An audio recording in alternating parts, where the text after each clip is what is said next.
کسی زمانے میں ایک سوداگر تھا جو بہت لالچی تھا۔ ایک دفعہ وہ 50 اونٹوں پر سامان لاد کر تجارت کے لیے گیا۔ راستے میں کچھ دیر سستانے بیٹھ گیا۔ وہاں سے ایک درویش کا گزر رہا تھا۔ اس نے سوداگر کو دیکھا تو ان کے برابر میں بیٹھ کر باتیں کرنے لگا۔ وہ دونوں دوست بن گئے۔ سوداگر نے پوچھا، تم کہاں جا رہے ہو؟ درویش نے جواب دیا، مجھے ایک ایسی سرنگ کا پتہ چلا ہے جس میں سونا بند ہے، میں وہی سونا ڈھونڈنے جا رہا ہوں، اب میں چلتا ہوں۔ سوداگر نے کہا، رکو، میں بھی تمہاری ساتھ چلتا ہوں۔ درویش نے کہا، ٹھیک ہے۔ سوداگر نے کہا، اگر اس سرنگ میں سے سونا نکلا تو ہم دونوں آدھا آدھا بانٹ لیں گے۔ درویش نے کہا، ٹھیک ہے۔ جب سرنگ کے قریب پہنچے تو درویش نے کوئی منتر پڑا، وہ سرنگ فوراً کھل گئی، اور اس سرنگ کے کھلتے ہی سوداگر حیران رہ گیا۔ اس میں بہت سارا سونا تھا۔ دونوں نے آدھا آدھا سونا بانٹ لیا اور دونوں اپنی اپنی راہ پر چل دیے۔ سوداگر کچھ آگے گیا تو اس نے سوچا، کیوں نہ میں درویش سے وہ آدھا سونا بھی لے لوں۔ یہ سوچ کر سوداگر بھاگ کر درویش کے پاس گیا اور کہا، تم تو درویش آدمی ہو، تم پھر کہیں سے سونا ڈھونڈ لوگے تو تم ایک کام کرو کہ اس میں سے آدھا سونا مجھے دے دو۔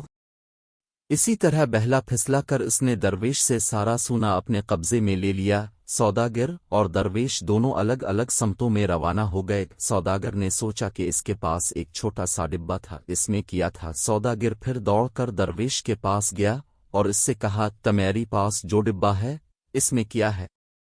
درویش نے جواب دیا، اس میں جادو کا کاجل ہے۔ ایماندار اور سخی آدمی لگائے گا تو اسے چھپا ہوا سونا نظر آئے گا، لیکن اگر بے ایمان اور لالچی آدمی لگائے گا تو اندھا ہو جائے گا۔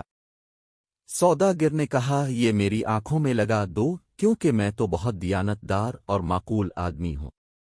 درویش نے پہلے تو اسے سمجھایا، لیکن سوداگر ضد کرتا رہا۔ سوداگر کا خیال تھا کہ درویش اس سے بہانہ کر رہا ہے۔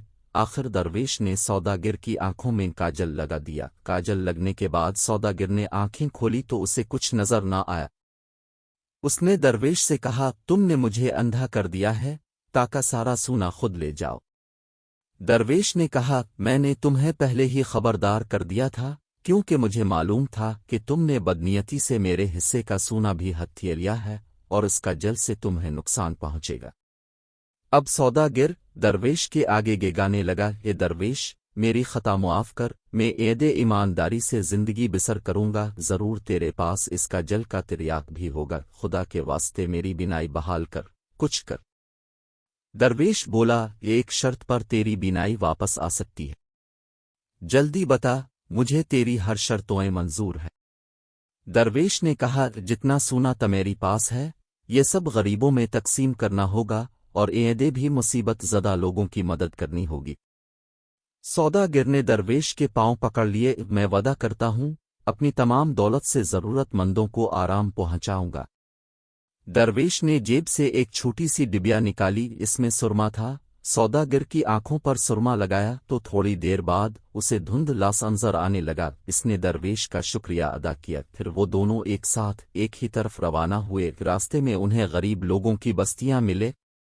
سوداگر نے تمام سونا ان بستیوں میں تقسیم کر دیا۔ تمام سونا تقسیم ہو گیا تو سوداگر کی بینائی مکمل طور پر بحال ہو گئی اور اسے بالکل صاف نظر آنے لگا۔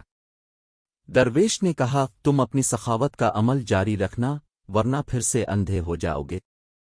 سوداگر نے وعدہ کیا اور درویش اسے دعائیں دیتا ہوا رخصت ہو گیا۔